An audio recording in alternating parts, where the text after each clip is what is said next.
Mishcon Academy Digital Sessions. Welcome everyone, and thank you for joining this Mishcon Academy session, part of a series of online events, videos and podcasts looking at the biggest issues faced by businesses and individuals today. I'm Ben Brandon and I will be hosting today's event. Now it is my very great pleasure to introduce Don Letts, a maker of music and film who has been at the epicentre of British cultural life for half a century as a diarist, observer, creator and protagonist. He relates all of this in his partly autobiographical book, recently published, titled There and Black Again, and I'm holding a copy of it in my hand here, and you can see from the little stickers that I've read it from cover to cover. What the book relates is a prolific career that has seen Don befriend Bob Marley after seeing him play at the seminal Lyceum gig in 1975, manage the iconic Boy Shop on the King's Road, DJ at the Roxy, make the first of many music documentaries, the punk rock movie, film and direct all of the Clash's music videos, travel to Jamaica with John Lydon, manage, albeit briefly, the Slits, become the reluctant keyboard player for punk rock reggae fusion band Big Audio Dynamite, winning a Grammy in 2003 for the Clash documentary West Way to the World, become a mainstay Radio 6 DJ and author. Don might, with some justification, be called the hardest working man in show business after one of his many musical heroes, James Brown. Don, where does all the energy come from? Oh man, I live in London and London's very expensive. Plus, I've got 2 teenage daughters and they're doubly expensive because back in my day you could buy them a yo-yo or something. But today, everything they want's got lots of zeros on the end. So I do all this stuff because I bloody have to. You know, London will economically kill you if you don't stay on your toes. But you enjoy it as well, though, still, right? Yeah, I'm lucky enough to make a living out of something I enjoy, which as far as I'm concerned is a major winner because, you know, I'm not so much up my arse that I don't realise what most people do on this planet for very little money. I want to ask you a little bit, if I may, about the creative process, because the book really from beginning to end is about the process of creating and your kind of role in creating music, in creating art, film, and so on. In your book, you describe picking up a film camera for the first time, and you said you didn't even read the instructions, that it didn't matter, that it was your, and this is a great phrase, I think, it was your punk instrument. What did you mean by that? Well, you're referring to my Super 8 days. Basically, in 1971, I saw what was Jamaica's most famous film, The Harder They Come. And I was struck by the power of cinema to kind of inform, inspire, and entertain. Because back then, I'm what you call British-born black. Kind of rolls off the tongue now, doesn't it? But back then, it was a confusing concept. But we knew what we sounded like because we had a soundtrack. Reggae. But there was no visual accompaniment to that until the advent of films like A Harder They Come and the arrival of Bob Marley. Anyway, I see this film, I think, wouldn't mind being a filmmaker myself.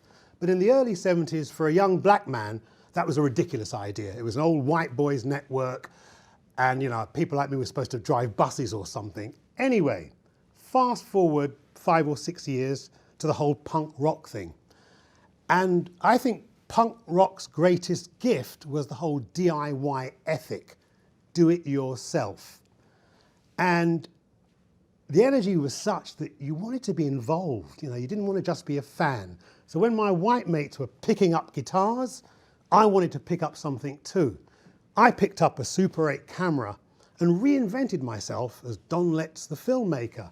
Just to be clear for those who in the audience who haven't read the book or perhaps aren't as familiar with your career as others are, that you had no formal training at all. You hadn't been to film school, anything of that sort. I watched a lot of TV and that worked for Martin Scorsese and Spielberg and it worked for me. This stuff that I shot around the Roxy, which was a punk rock club in the UK in 1977, was me just trying to get my shit together. And then one day I read in the papers, it was a musical journal actually called the NME. It said, Don Letts is making a punk rock film. Punk rock movie, they said. And I thought, well, that's not a bad idea. I'll call it a movie. Stuck the shit together, showed it at a local arts theatre, and that launched my film career as such. And just tell us a little bit about what's in the movie? I guess it's a simple document of the exploding punk rock movement as it was in the late 70s. So we're talking about early stuff with the likes of The Clash, the Sex Pistols, Susie and the Banshees, X-Ray Specs, the Slits, and the unfolding scene around it. I mean, I went on tour with the Clash and the Slits and things like that. So I guess it's the earliest document of the British UK punk rock movement. In 75, 76, 77, I was running a shop called Acme Attractions on the King's Road, Chelsea. You know, we're talking late 70s, you know, there's time of social crisis. And as Johnny Rotten so eloquently put it back then, a general feeling of no future. So you'd have these sort of, how would we describe them? Disaffected white youth, let's call them that, sort of walking aimlessly up and down the King's Road looking for something to do, a place to hang out. And one of two places they hung out was my shop, Acme Attractions, and another shop further down the road called Sex, which was run by Vivian Westwood and Malcolm McLaren. And it was round these two shops that the whole thing really started. These disaffected white youths walking up and down the King's Road. I like that image in my head. Who were they? And well, they turn out to be these people that are now revered, like your John Rotten, as he was known then, your Joe Strummers, your Paul Simonons, your Mick Jones, people from the Slits, Ari Up. And they'd come down into the shop really attracted by the music I was playing then, which was hardcore Jamaican music, dub reggae. I guess it was through our mutual love of that music that we actually became friends. what was it about the music that you were playing that you think attracted them? I mean, the white youth have constantly gravitated towards black music for their rebellious fix. Pre the whole punk rock thing, I mean, who do you think Stones and the Beatles and Led Zeppelin were listening to? It was stuff from America, R&B. I guess by the time I was growing up in the mid-70s, it was more River Thames than Mississippi Delta, because my lot had arrived in the 50s. So no longer were my white mates being captivated by distant sounds. We were living next door to them. So the impact on their culture was a lot more obvious. It wasn't disguised in interpretation. You know, I mean, you can hear reggae-type bass lines in the songs of The Clash, for instance. And that shit was really empowering to me because it gave me a kind of equity with my white friends. I was no longer like the poor relation. It's a recurrent theme when you're speaking about the creative process in the book, the significance of your status and the status of other people who you work with, other collaborators, as an outsider, certainly in your early years, of being from a marginalised community. And this is an idea I think that Quincy Jones has also talked about in his autobiography, about where the real creativity comes from those who are outside the tent, and it's those to whom you must look to for new ideas. I mean, do you think that was outside the tent? Did that form your experience? The tent, in the sense that, you know, not part of that group of individuals that were running the music business, that were, you know, making the music at the time, that were deciding which records went out and which records were played on the radio and so on and so forth. I mean, was punk outside that? Did you feel outside of that? Absolutely. We were trying to create our own soundtrack that was relevant to our situation. I mean, the popular music of the time was like prog rock. You know, bands like the Eagles singing about Hotel California. We didn't know where California was, much less be able to afford a goddamn hotel. So we had to come up with a soundtrack that was, you know, I believe that every generation needs its own soundtrack. In the late 70s, I had mine. It was reggae, it was politicized, it was militant. My white mates were not so lucky. So they had to create a soundtrack that was of the people, for the people, by the people, punk rock. But were you conscious at the time that you were outsiders?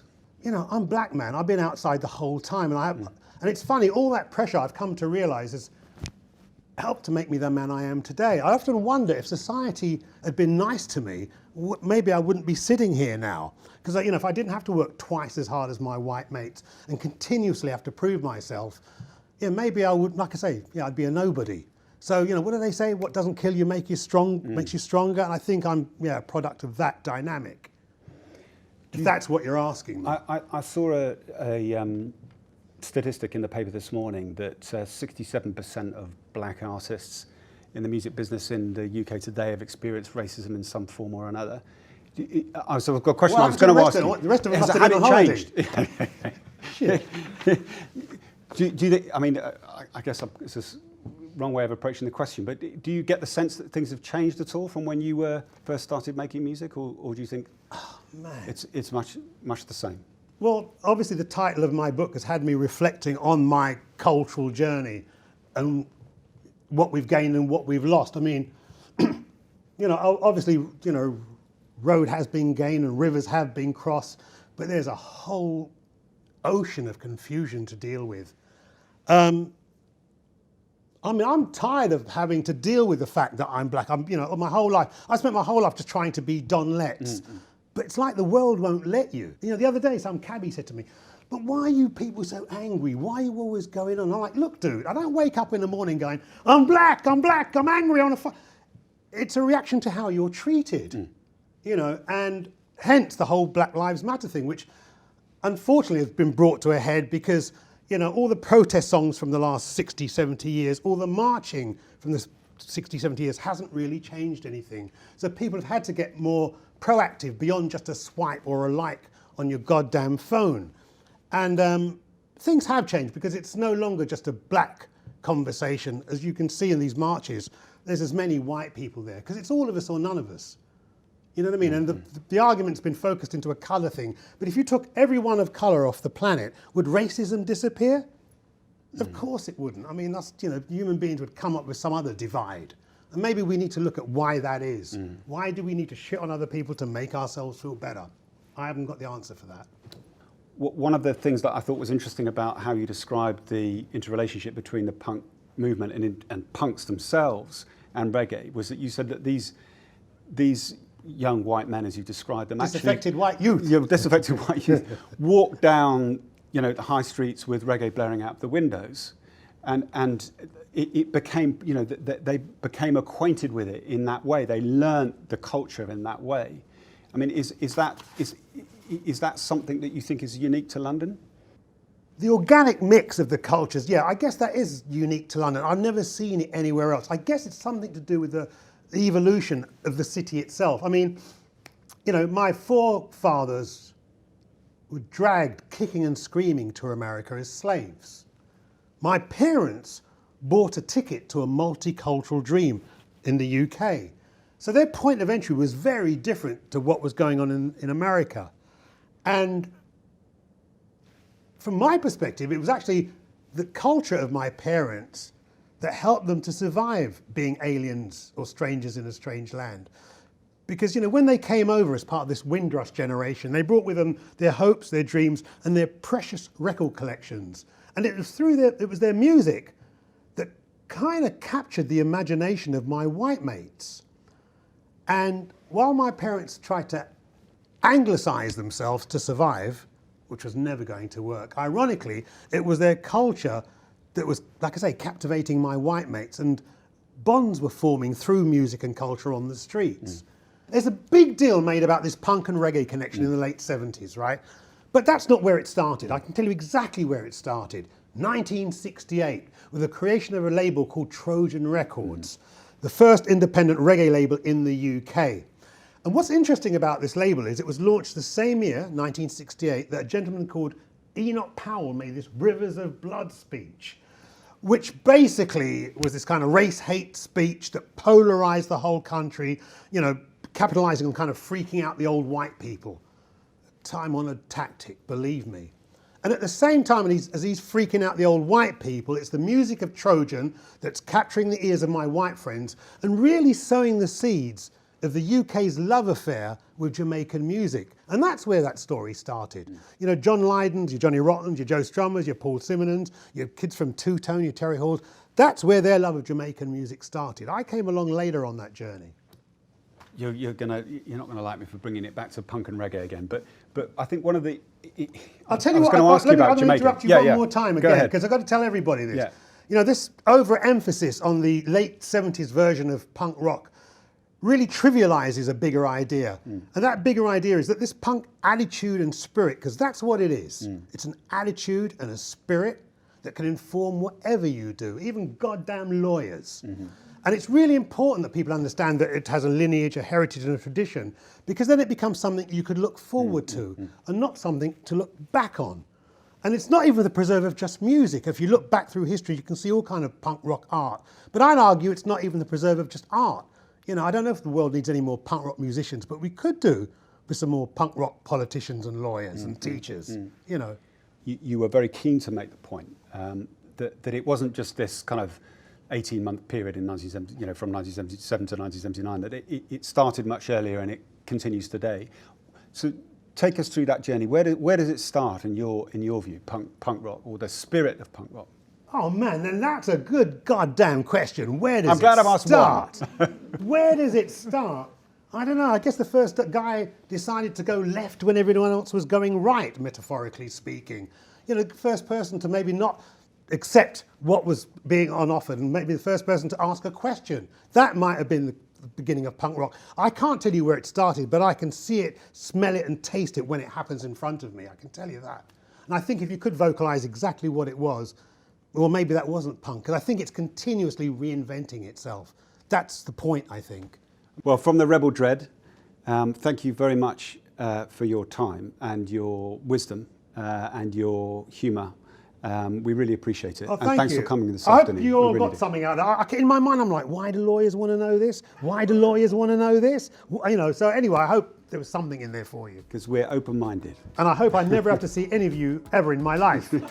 Don't take that the wrong way. Thank you very much. Thank you. Don Letts. Thank you. The Mishcon Academy Digital Sessions. To access advice for businesses that is regularly updated, please visit mishcon.com.